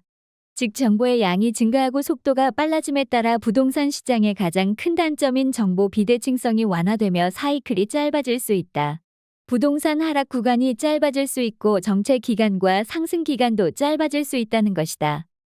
2023년 8월 현재의 상황은 명확히 하락의 마지막 혹은 정체기이다. 미래에 어떤 상황이 올지를 더 많은 사람들이 인식하게 된다면 이들은 빠른 결정을 더 많이 하게 될 것이다. 이들의 결정은 시장 가격에 영향을 주면서 정체기를 더 짧게 만들 것이다. 또한 2010년대 중후반부터 전세 가격과 매매 가격은 상승과 하락 시점이 거의 유사하다. 높아진 전세 가격으로 인해 전세 세입자들은 은행 대출을 일으켜 전세를 산다. 전세 자체가 금융상품화되고 있는 것이다. 그리고 이는 전세와 매매 가격의 동조화 현상을 일으키고 있다. 전세 가격이 먼저 상승하기 시작하면 매매 가격의 동조화가 곧이어 일어날 가능성이 존재한다. 전세 가격이 상승해 매매 가격과의 차이가 좁혀지면 약간의 자금을 더 얹어 차라리 매매를 하고자 하는 수요가 생기기 때문이다. 다시 한번 강조하지만 2023년 하반기와 2024년은 불확실성의 시기이다. 예상하지 못했던 부정적 상황이 발생할 가능성이 높다. 하지만 그럼에도 시장 참여자들의 인식은 한순간에 바뀔 수 있다. 많은 사람들이 시장을 부정적으로 바라보다가도 갑자기 긍정적 인식이 많아지는 상황이 올 수 있다. 그 파장은 상당할 것이다. 서울 대장 단지. 왜 대장 단지를 봐야 하는가? 부동산 트렌드 2023에서는 4개 대장 단지를 분석했었다. 대장 단지에 대한 내용은 시장 참여자들에게 보다 직관적인 정보인 만큼 이번 책에서는 더욱 많은 단지를 평형별로 상세하게 다뤄보려 한다. 예를 들어 서울시 강남구의 33평형 도곡넥슬의 가격이 어떤 흐름을 보여왔고 현재의 위치는 어디인지 알 수 있을 것이다. 필자는 광역시별 분석과 구별 분석의 경우 서울대 공유도시랩에서 개발한 지수를 활용했다. 지수는 특정 시점을 100으로 놓고 서울대 공유도시랩 지수는 2013년 1월을 100으로 한다. 각 구별 가격 흐름을 살펴볼 것이다. 즉 2013년 1월 모든 구의 가격 지수가 100으로 설정된 상태에서 만약 2023년 지수가 200이 되었다면 이는 가격이 2배가 되었다는 것이다. 하지만 이 수치만으로는 다른 구와 절대적인 가격을 비교할 수 없다. 강남구와 노원구의 가격 차이는 알 수 없다는 의미다. 그럼에도 대장 단지의 평형별 가격 25평 혹은 33평의 분기별 평균 거래가 의아할 수 있다면 여러 유익한 정보를 얻을 수 있다. 동일 평형대의 물건이라면 가격 흐름뿐만 아니라 대장 단지 간 가격 비교가 가능해지기 때문이다. 예를 들어 같은 25평형대인 잠실 엘리트와 도곡넥슬이 2000년대 후반 비슷한 가격대였으나 2023년 현재는 몇 억 원 차이가 나는지를 구체적으로 알 수 있다. 이는 부동산 투자자들에게 가장 필요한 정보 중 하나일 것이다. 또한 같은 단지 내 25평형과 33평형 가격 흐름을 통해 새로운 인사이트를 얻을 수도 있다. 가령 거의 모든 단지에서 소형 아파트인 25평이 33평형에 비해 가격 하방 경직성이 더 크고, 즉 가격 하락폭이 적으며 누적 상승률도 높다. 대장 단지 자체가 거대한 규모인 만큼 대표 평형인 25평형과 33평형 역시 상당한 규모가 존재한다. 따라서 통계적으로 충분히 유의미한 대상이 될 것이다. 이번 책에서 선정한 대장 단지는 8곳이다. 선정 기준은 2호선 인근의 대표 단지 중 3,000세대 이상의 대형 단지를 대상으로 삼았다. 왜 하필 2호선이냐 묻는다면 서울시에 있는 대부분의 업무지구가 2호선을 따라 강남, 잠실, 성수, 종로 중구, 홍대 합정, 구로 가산 혹은 2호선 내부 여의도 업무지구에 위치하기 때문이다. 아파트 가격에 영향을 미치는 중요한 요소들은 여러 가지가 있겠으나 업무지구 접근성은 아파트 가격에 있어 가장 유용한 지표이다. 분석에 활용된 8개 단지는 다음과 같다. 서초구 반포자이, 강남구 도곡렉슬, 송파구 엘리트 S, 리센츠, 트리지움, 성동구 왕십리 뉴타운, 중구 남산타운, 마포구 마포레미안 푸르지오, 서대문구 DMC파크 뷰자이, 관악구 관악드림타운, 서울 집값 시나리오.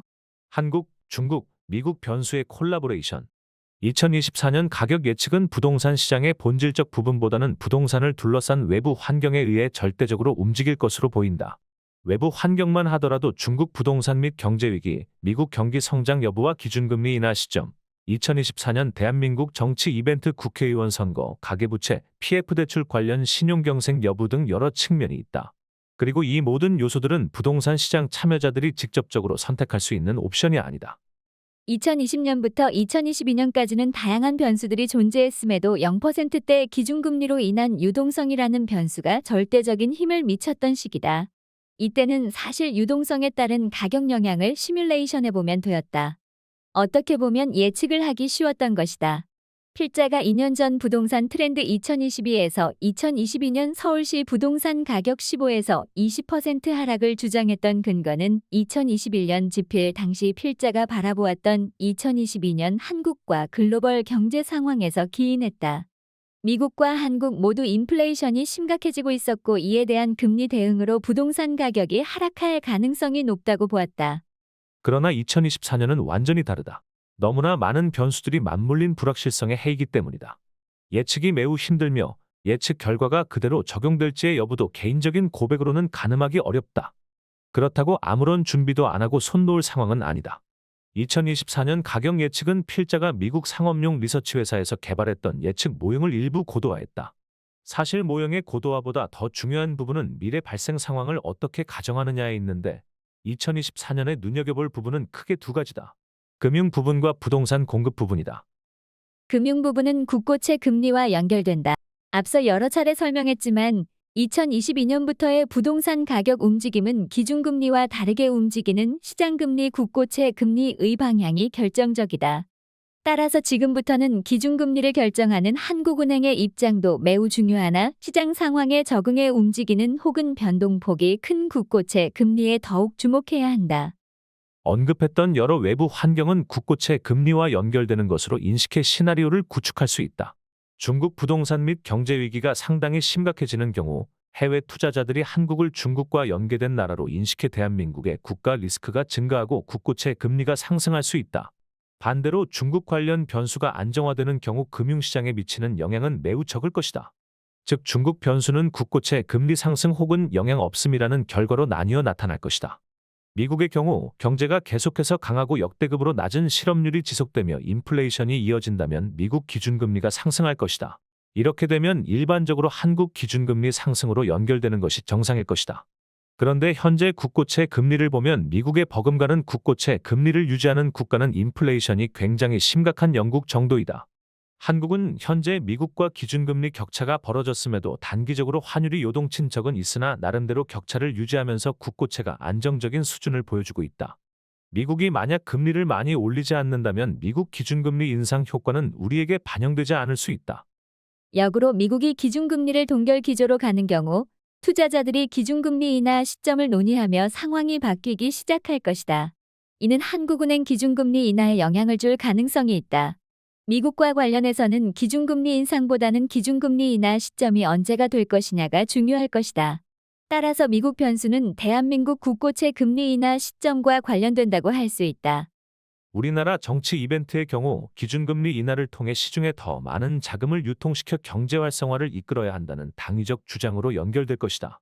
다만 가계부채 증가 등으로 인해 기준금리 인하가 빠른 시일 내에 가능할지는 지켜봐야 한다. 결국 정치 이벤트는 기준금리 인하를 요구할 수 있으나 특례 보금자리론과 50년 만기 주택담보대출을 통해 부동산 시장 참여자들의 열망과 부채 증가 가능성을 지켜봤기 때문에 이것이 실제로 가능할지는 매우 유동적이다. 또한 PF 대출 연장이 실제로 문제화가 되면 금융권 신용경색으로 이어지며 국고채 금리가 상승할 수 있다. 그러나 문제 PF 사업장이 많지 않거나 사태가 잘 해결된다면 금융시장은 안정적인 상황으로 흐를 것이다. 따라서 2024년의 시나리오는 국고채 흐름이 어떻게 되느냐와 그와 연동된 주택담보대출 금리의 흐름에 좌우될 것이다. 금리에 더해 서울시의 적정 주택 공급량과 해당 시점의 공급 수준의 차이를 살펴보았다. 주택시장은 평균 회귀 경향이 존재하는데 서울시의 경우 인구가 1990년대부터 대략 1,000만 명을 기점으로 움직이고 있다. 물론 1인 가구 수가 빠르게 증가하고 있으나 과거보다 더 젊은 세대에서 아파트 시장에 참여하고 있기 때문에 신규 아파트 물량에 대한 수요는 항시 존재한다고 가정할 수 있다. 사람들의 소득이 조금씩 증가하고 있으며 인플레이션이 존재하는 현재 수요를 충족시킬 새로운 주택의 공급은 매우 중요하다.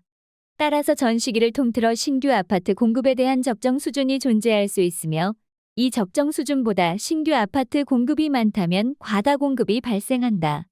그렇다면 가격은 하방 압력을 받게 된다. 정반대로 적정 수준보다 신규 아파트 공급이 적다면 과소 공급 상황이기에 가격은 상승 압력을 받는다. 2010년대 중반 이자율이 상대적으로 높은 상황에서도 주택 가격이 오른 것은 신규 아파트 공급이 적었던 탓이었다. 2024년 부동산 시장의 두 가지 시나리오. 이처럼 필자의 시뮬레이션 모형은 수요와 공급에 대한 가정 후 금리 영향에 대한 가격 반응을 살펴본 것이다. 2024년 서울시 아파트 가격 시나리오는 크게 두 개로 나뉜다. 첫째, 위기가 지속되는 상황이다. 2023년 후반 중국 문제가 심화되고 가계부채 상승에 대한 정책적 대응으로 기준금리 인하가 힘들어지며 2024년 중반 PF 사태가 금융시장에 충격을 주는 경우다. 이 시나리오를 따르면 국고채 금리의 영향을 받는 주택담보대출 금리는 2023년 상반기부터 조금씩 상승해 2024년 2분기 4.7%대에 이르고 4분기 대략 4.5%에 이른다. 즉 현재부터 2024년 가을까지 금리가 지속적으로 상승 후 약간 하락하는 시나리오다.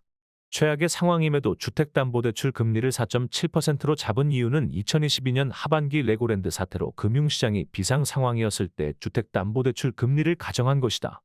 여기서 필자가 사용한 주택담보대출 금리는 한국은행에서 발표하는 신규 주택담보대출 금리 평균이다. 따라서 개인 신용에 따라 이보다 높은 금리를 적용받는 경우가 충분히 존재할 수 있다. 그럼에도 과거 신규 주택담보대출 금리 평균 데이터를 활용한 만큼 금리가 2023년 2분기 자료 기준 4.24%보다 얼마나 높아지느냐가 더 중요하다. 이 경우 서울시 아파트 가격은 2023년 2분기보다 대략 6% 하락한다. 두 번째는 위기 대응을 잘하는 경우다. 성공적인 대응이라 해도 가계부채에 대한 염려가 존재하기에 2023년은 기준금리 인하를 가정하지 않았다. 따라서 현실적으로 2023년 4분기 주택담보대출 금리는 4%대 중반까지 일부 상승한다고 가정했으며 2024년 1분기부터 주택담보대출 금리가 서서히 낮아져 4분기에는 3.8%에 이르는 것으로 보았다. 이 경우 서울시 아파트 가격은 2023년 2분기보다 2% 정도 상승한 수준이다. 필자의 2023년 하반기 가정주택담보대출 금리가 2023년 2분기보다 상승해 4%대 중반에 머무름 이 주택 가격 상승을 억누르기에 아무리 좋은 시나리오더라도 2024년부터 가격이 서서히 오르는 것으로 나타났다. 2024년을 맞는 투자자의 전략. 다른 경제 상황에도 불구하고 가계부채에 대한 염려로 2023년 하반기 주택담보대출 금리가 상승하면서 주택 수요가 잡히고 가격이 정체 혹은 소폭 하락될 가능성이 높고 2023년 하반기 주택담보대출 금리가 어떻게 되느냐에 따라 시장 상황이 일부 바뀔 가능성이 있다. 그럼에도 불구하고 마이너스 6%에서 정체 수준이다. 이 정도 차이는 아파트 매매 과정에서 거래를 어떻게 하느냐에 따라 충분히 극복 가능하다.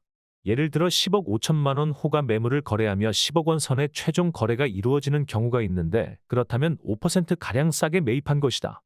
앞서 지속적으로 이야기했지만 서울시 정부와 중앙정부에서 2025년 이후 부동산 공급에 대해 제대로 대처하지 않는다면 2025년 이후에 저조한 신규 아파트 공급은 2010년대 중후반의 부동산 시장 상황을 재현하며 집값이 상승할 가능성이 크다. 2024년은 가격 정체 혹은 일부 하락이 이루어지더라도 본인이 실거주자라고 하면 이후 상황을 고려해 전략적으로 대처해야 한다. 특히 현재 전세 거주자의 경우 2022년의 전세 가격 대폭락은 기억에서 지워야 한다. 전세 가격은 항상 인플레이션만큼 혹은 그 이상 상승해왔다. 본인 거주 단지의 25평 혹은 33평 분기별 평균 전세 가격을 보면 2021년 하반기와 2022년의 전세 폭락이 아주 예외적이라는 것을 이해할 것이다. 따라서 인플레이션만큼 전세 가격 상승 압력이 존재하는 상황에 신규 주택 물량이 없어진다면 투자자는 그 상황이 오기 전에 매수 여부를 판단해야 할 것이다. 위험 추구형 투자자는 불확실성의 시기에 위험을 감수하고 투자하는 경향이 있는 만큼 지금도 매수에 들어갈 수 있을 것이다. 반면 위험 회피형 투자자는 불확실한 상황이 거치는 2025년의 시장 참여를 고민할 것이다.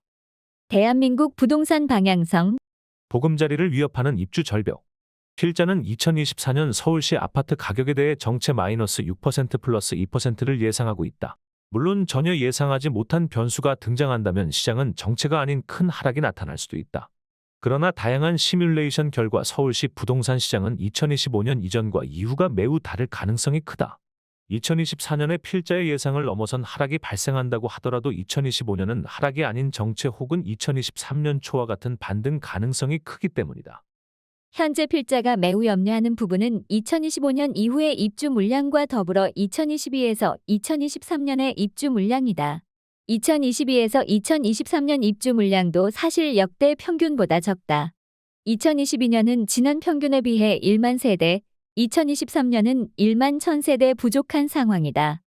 강남권의 대규모 아파트 단지가 등장했다고 해도 서울시 전체 입주 물량이 역대 평균 대비 적다면 강남권 전세 가격은 단기간 3에서 6개월 하락할지라도 서울시 전체 차원의 전세 가격은 상방 압력을 받게 된다. 2023년 현재 많은 사람들이 심각하게 느끼지 못할 수 있으나 서울 전체의 전세 가격이 슬금슬금 오르는 지금의 상황은 매우 우려되는 신호이다. 2010년대 후반부터 약간의 시차를 두고 전세 매매 가격 동조화가 나타나고 있기 때문이다. 2024년 입주 물량은 평균 대비 2만 세대가 부족하다. 사람들은 2024년부터 입주 물량 부족으로 인한 전세 가격 상승을 체감할지 모른다. 2025년은 대략 1만 7천 세대가 부족한데 이 중 강동구 둔촌주공 물량 1만 2천 세대를 제외하면 강동구를 제외한 서울 전역에 나오는 물량이 5천 세대에 불과하다. 입주 물량은 더욱 심각하다. 따라서 서울에 살고 있는 자라면 본인 주변의 거대 아파트 단지 2,000세대 이상 25평 혹은 33평 단일 평형대에서 전세 가격 흐름이 어떻게 움직이는지를 반드시 확인해야 한다. 전세 가격이 상승할 때 매매로 갈아탈 수 있는 자산층은 큰 문제가 없으나 문제는 중산층 이하 서민 계층이다. 이들의 주거복지는 심각하게 타격받을 것이며 2020년 전세 가격과 매매 가격 폭등을 경험한 가구는 자신의 경제 상황을 고려하지 않은 채 매우 위험한 선택을 할 수도 있다. 이는 결국 버블로 이어져 가계 소비 여력마저 후퇴시킬 수 있다. 사실 부동산 정책의 목표는 중산층 이하의 서민 주거복지를 어떻게 향상시키느냐다. 부유층 소유 부동산 가격을 잡는 것이 정책 목표일 수는 없다. 어차피 정부는 시장을 이길 수 없기 때문이다. 그렇다면 정부는 중산층과 서민의 주거복지 향상에 심혈을 기울여야 한다. 그 대책은 반드시 2025년 이전의 시장에 나와야 하고 참여자들이 이에 위중함을 깨닫게 하면서 시장을 선제적으로 진정시켜야 한다. 서민 주거복지를 위한 정책 제언. 필자가 제안하는 정책은 크게 5가지다. 첫째, 정부 주도의 거대한 리츠라이츠를 만들어야 한다. 사실 우리나라는 정부가 임대료 전세 혹은 월세를 제어할 수 있는 물량이 너무 부족하다. 정부가 제어할 수 있는 물량이 적다면 시장은 민간이 주도하는 방향으로 갈 수밖에 없다. 임대차산법이 임차인의 권리를 4년간 안전하게 보호한다고 할지 모르나 서구 유럽과 미국에 비해서는 여전히 임차인의 지위가 턱없이 약한 처지다. 전세는 물량과의 싸움이다. 입주 물량이 적다면 정부가 관여할 수 있는 물량이라도 많이 확보해야 한다. 부동산 간접 투자 상품의 하나, 공모를 통해 일반 투자자들로부터 자금을 모아 부동산과 부동산 관련 유가증권에 투자한 뒤 운용 수익을 투자자들에게 배당한다. 그런데 서울은 토지 가격이 비싸고 주변의 반대가 심해 LH나 SH가 직접 개발, 운영하는 공공임대주택 건설이 수월하지 않다. 따라서 정부가 민간 아파트를 많이 매입하는 정책으로 가야 하며 그러기 위해서는 이를 리츠 형태로 해결하자는 것이다. 국민연금처럼 국내 자산운용사의 기금을 운영하게 하는 방식으로 정부 주도의 모리츠가 존재하고 여러 자리츠 운영회사들이 민간 아파트를 매입하고 운영하게 하는 방식이다. 사실 2021년 하반기와 2022년을 제외하면 서울 아파트의 전월세는 지속적인 우상향 트렌드가 있었기에 그렇게 매입한 주택의 임대 수입 안정성은 보장될 것이다. 이는 요구 수익률이 높지 않으나 안정적 수입원을 원하는 보험회사와 외국계 회사들에도 매력적으로 보일 수 있다. 또한 운영 물건의 10에서 20% 정도를 매매하면서 지속적으로 리츠가 수익률을 내고 규모 자체를 키울 수도 있다. 다만 가격이 상승하는 시기에 리츠를 통한 매입은 시기적으로 적절하지 않을 수 있다. 필자는 지난 2022년에도 리츠 정책을 제안했었다. 당시의 이유는 2022년과 같은 가격 하락기에 리츠가 아파트들을 매입하는 경우 가격 하락을 일정 정도 방지하는 버퍼 역할을 하기 때문이었다. 그러나 현재와 같은 가격 반등기에 리츠를 민간 아파트 매입 위주로 운영한다면 아파트 가격 상승의 견인차가 될 수 있다. 그렇다면 리츠를 유연하게 운영하면 된다. 가격 상승기에 개발 리츠 민간 아파트 개발에 투자의 물건 확보의 형태로 운영하고 가격 하락기에 민간 아파트 매입 위주의 운영 방식으로 가면 된다. 이렇게 정부 주도의 거대한 리츠는 전세 폭등기의 리츠 자체의 아파트 물량을 통해 전세 폭등을 방어하는 버퍼 역할을 할 것이다. 둘째, 서울 내부와 인근의 토지를 대규모로 확보하는 랜드뱅킹, 랜드뱅킹 전략을 빠르게 도입해야 한다. 과거 정권은 부동산 폭등이 벌어지고 있음에도 물량을 내놓을 수 있는 방법을 찾지 못하고 허둥댔다. 수단이 없었기에 거의 방관자와 같은 처지였다. 그러나 정부가 즉각적으로 부동산 개발에 들어갈 수 있는 대규모 용지를 확보하고 있다면 이야기가 달라진다. 여기서 중앙정부와 지방자치단체의 협업이 중요하다. 제 아무리 중앙정부 소유 토지더라도 지방자치단체 의견이 다르다면 제때 아파트 공급이 불가하다. 중앙정부 유관기관 코레일 등 이 거대 유휴 부지를 갖고 있다고 한들 해당 부지의 도시계획 권한 토지 용도 변경과 용적률 변경 등 대부분은 지방자치단체 서울시가 갖고 있다. 만약 중앙정부와 지자체 리더의 정당이 다르다면 부동산 개발 논의는 매우 지지부진할 것이며 정당이 같더라도 리더의 입장이 다르면 공연불이다. 따라서 중앙정부와 서울시는 서울시 내부와 인근 대규모 유휴지를 아파트 개발이 즉각 가능한 형태로 준비해야 한다. 문제가 발생한 상황에서 서울시를 비롯한 관계기관과 상의 후 말씀드리겠습니다. 따위의 변명을 듣기에는 이미 사람들이 지친 상태일 수 있다. 상황이 위중하면 서울 인근의 그린벨트 중 실질적으로 그린구인 기능을 상실한 지역을 선제적으로 확보하는 급진적인 방식도 고려해야 할지 모른다. 아울러 정부가 토지를 거대하게 비축하고 있는 경우 정부는 토지를 자산으로 활용하며 토지 디벨로퍼로서 개발에 참여의 지분을 갖고 미래에 발생할 이익을 향유할 수 있다. 작금의 정치권에서 벌어지던 미래 이익을 온전히 민간이 가져가게 하는 병폐를 극복하는 것이다. 셋째, 저렴한 토지 기반 아파트 대량 공급 정책이다. 토지 가격이 상대적으로 저렴한 유휴지 기능을 상실한 그린벨트 포함을 기반으로 대량의 민간 아파트 분양과 공공이 컨트롤하는 임대 물량을 공급함으로써 기축 아파트 시장이 관심을 분양 아파트 시장으로 돌리게 하는 것이다. 미국의 주택 시장은 크게 신규 주택 판매 시장 New Home Sales과 기존 주택 매매 시장 Existing Home Sales로 나뉜다. 대개가 건물을 짓고 판매하는 후 분양이기에 신규 주택 공급량과 판매 가격이 전 주택 시장에 미치는 영향이 크다. 신규 주택 공급량이 많다면 기존 주택 매매 가격을 비롯한 전 주택 가격은 즉각적인 하방 압력을 받는다. 우리의 경우 분양은 후 분양이 아니라 건물을 짓기 전 판매하는 선분양 시스템이다. 우리의 분양 시장은 미국의 신규 주택 판매 시장과는 주택 공급 시기가 다르다. 그럼에도 특정 시기 후에 나오는 공급량을 제외하면 분양 주택의 입주 물량과 분양 가격은 마찬가지로 전 주택 시장에 영향을 주게 된다. 분양 아파트 시장과 기축 아파트 시장으로 구분되는 우리나라 주택 시장에서 만약 미래 분양 아파트 물량이 상당하거나 분양 아파트 가격이 기축 아파트에 비해 저렴하면 사람들은 기축 아파트 대신 분양 아파트 당첨에 더 큰 관심을 가질 수밖에 없다. 기축 아파트 가격이 8억 원에서 10억 원으로 급등했는데 저렴한 토지 기반 민간 아파트를 7억 원에 분양한다면 주택 수요자는 분양 시장으로 옮겨갈 수밖에 없는 것이다. 다만 여기서 살펴볼 것은 그 주택이 시장 참여자들이 원하는 3에서 4인 가구가 거주하는 유형 1인 가구 위주의 역세권 청년주택이 아닌 아파트 유형인지, 시장 참여자들이 미래 공급량이 충분하다고 인식하는 규모인지, 강남과 인접한 지역인지 등이다. 제1기 신도시 특히 분당는 강남과 가까웠기에 강남 가격을 잡을 수 있었다.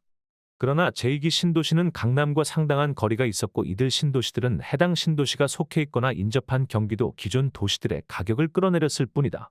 인플레이션으로 인해 아파트 건설 비용이 급격히 상승한 지금은 토지비가 매우 저렴해야 건설이 가능한 만큼 기능 상실 그린벨트를 풀더라도 저렴한 국공유 유유부지를 바탕으로 분양가를 낮추는 방안을 고민해야 한다. 이를 통해 사람들의 관심을 기축 아파트가 아니라 분양 아파트 시장으로 돌려야 한다. 넷째, 전세의 반전세화를 제도화해야 한다. 2023년 8월 현재 전세 가격이 슬금슬금 오르고 있다. 2024년 매매 가격이 정체 혹은 일부 하락한다면 매매와 전세의 갭이 좁혀질 수 있다. 그리고 갭 투자가 더욱 성행한다면 전세 가격이 매매 가격을 밀어올리는 2010년대 중후반의 상황이 재현될 수 있다. 따라서 갭 투자 방지를 위해서라도 전세의 반전세화가 상당 부분 진행되어야 한다. 예를 들어 아파트 가격의 절반까지를 보증금으로 인정하고 그 이상은 집주인과 세입자가 월세 부분을 결정하게 하는 것이다. 사실 지금 신문에서 나오고 있는 전세의 월세화는 실상 전세의 반전세화이다. 따라서 반전세가 더 많아지도록 제도화해야 한다. 문제는 아파트 가격을 어떻게 추정할 것이냐인데, 이는 프롭테크 기술을 활용하면 문제가 되지 않는다. 필자의 연구실은 머신러닝을 활용해 서울 전역 모든 필지의 토지 가격을 추정해 이를 논문으로 발표했다. 일개 연구실이 서울 전역 토지 가격을 예측했다면 대한민국 국토교통부와 국토교통부 산하 한국부동산원도 충분히 할 수 있는 작업이다. 만약 이들이 못한다 해도 우리나라 프롭테크 회사들의 데이터를 공개하면 충분히 가격 추정을 할 수 있다. 버튼 하나로 서울시 아파트 전체의 가격 추정이 가능한 것이다. 따라서 이 부분이 힘들어 진행할 수 없다는 것은 구차한 변명이다. 프롭테크 프롭텍는 부동산 자산 프로퍼티과 기술 테크놀로지의 합성어로 인공지능, 빅데이터, 블록체인 등 첨단 정보 기술을 결합한 부동산 서비스를 말한다. 다섯째, PPD Private Public Development 민간 공공 협동 개발 형태의 개발 방식 도입이다. 이는 랜드뱅킹을 보다 고도화하는 방식이다. 공공이 보유한 부지를 자산으로 투자하게 되면 사업에서 자산 가치만큼을 지분화할 수 있다. 예를 들어 공공보유 토지 금액 5천억 원과 시공비 5천억 원이 드는 사업은 총 사업비가 1조 원이다. 만약 이를 민간 디벨로퍼가 모두 부담하고 사업을 시작한다면 디벨로퍼는 1조 원 규모의 사업을 위한 자금 마련에 허덕일 것이다. 하지만 공공이 랜드 디벨로퍼로서 자산을 지분화한다면 민간 디벨로퍼가 필요한 초기 자금은 5천억 원이면 된다. 민간은 실제 운영사업자 제너럴 파트너가 되어 모든 사업의 결정권을 갖고 실질적으로 개발을 진행하며 공공은 지분 참여자 리미티드 파트너 역할을 한다. 민간 디벨로퍼와 공공은 향후 이익과 역할을 바탕으로 지분을 나누면서 사업을 진행한다. 이 둘은 협상 과정에서 공공임대, 물량과 시공비와 금융비 이자 부담, 도시계획 인허가 등 다양한 사안에 대해 의견을 주고받으면서 협상을 할 것이다. 따라서 민간 디벨로퍼의 입장에서 1조 원 사업과 5천억 원 사업 중 사업의 성공 가능성은 5천억 원 쪽이 더 크며 공공과 파트너로 일하면서 행정 관련 이슈들이 해결된다면 사업의 성공 가능성은 더욱 커진다. 이것이 실제로 가능한지 의구심을 가질 수 있겠으나 서구의 개발 사업을 보면 공공이 투자자로서 참여하는 경우가 많다. 전혀 불가능한 시나리오가 아니라는 것이다. 뉴욕 맨해튼 월스트리트 서편의 배터리파크 시티 배터리 파크셀이 있는 공공이 매입한 부지를 민간 디벨로퍼에게 판매가 아닌 장기 임차하는 형태로 제공함으로써 민간 디벨로퍼의 부담을 낮춰주었다. 정부가 만약 지분으로 참여할 상황이 아니라면 토지 자체를 장기 임대해주고 임대료를 받는 방식도 고려할 수 있다. 이 경우 민간 디벨로퍼의 토지 비용 부담은 줄어드나 공공이 향후 매각 차익을 못 가져갈 수 있다.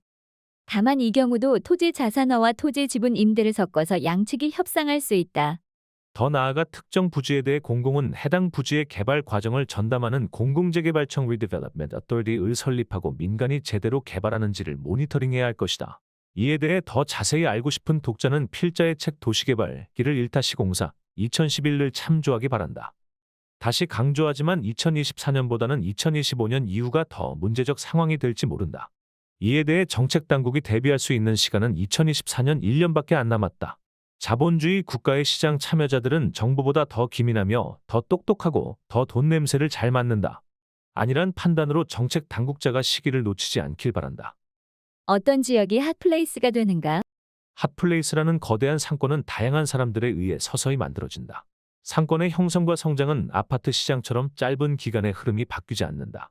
2021년 역대 최고점을 찍고 불과 1년 만인 2022년에 아파트 시장이 나락으로 빠질 때도 사람들이 방문하는 상권은 서서히 성장하고 있었다. 그래서 상권은 새롭게 등장하는 곳만큼이나 기존의 상권이 어떻게 변화하는지를 살펴보는 것이 매우 중요하다. 필자가 2021년 부동산 트렌드 2022에서 예측했던 핫플레이스는 성수동, 을지로, 용산 삼각지, 영등포 물레와 영등포역, 양재천 카페거리였다.